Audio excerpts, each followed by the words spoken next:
ሰላም ውዶቼ፣ እንዴት ናችሁ? ደህና ናችሁ? ሰላማችሁ ብዝት ይበልልኝ።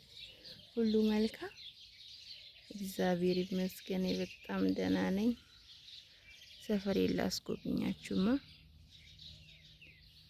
ይሄ የኔ ሰፈር ነው፣ የገጠር ልጅ ነኝ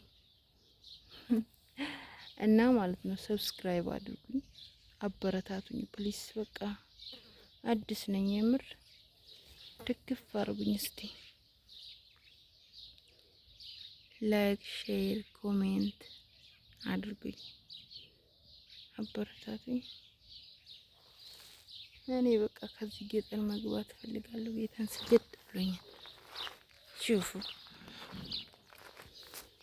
ግን ደስ የሚለው ነገር ምን ታውቃላችሁ? ገጠርም ሆኖ እኮ ማለት ነው እነዚህ አረቦች አኗኗር ይችሉበታል።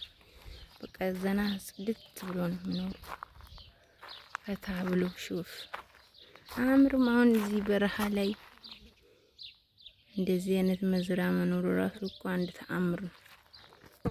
በጣም አላቸው ጭንቅላት። እኛ ግን ሀገራችን ላይ እንዴት መጠቀም እንዳለብን ራሱ አናውቅም። እነሱ ግን በረሃ ደረቅ እንትን ድንጋይ ቆፍሮ እንትን አምጥቶ ማለት አፈር አምጥቶ ደፍቶበት ነው እንደዚህ መዝሪያ ያደረጉት።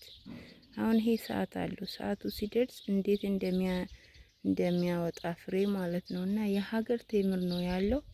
ይሸጡታል ሁላ ማለት ነው። ሱቃቸው ወስዶ ይሸጡታል። ሱቅ አላቸው ሰዎች ወይዘው እና እዛ ይወስዱና ይሸጣሉ። የሀገር ቴምር ነው።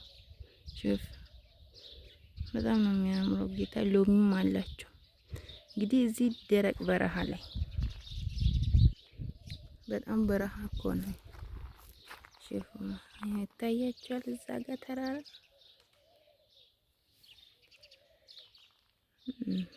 ከጀርባም አለ። ዙሪያው እንደዛ ነው። አሁን ይሄ ጫካ ያደረጉት ራሳቸው ናቸው።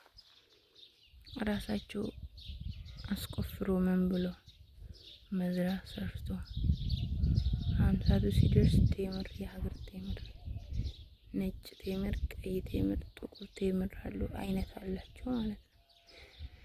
እና ውዶቼ ሰብስክራይብ አድርጉኝ፣ ኮሜንት፣ ላይክ፣ ሼር አድርጉኝ፣ አበረታቱኝ ፕሊስ በእናታችሁ።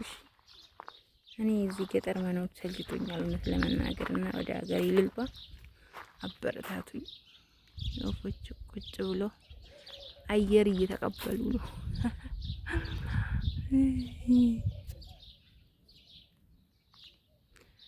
ሰፈራችን ዛሬ አየሩ እንደዚህ ነው። እስከዛ ማለት የሆነ ደስ የሚል አየር ነው ያለ። በጣም ደስ የሚል አየር።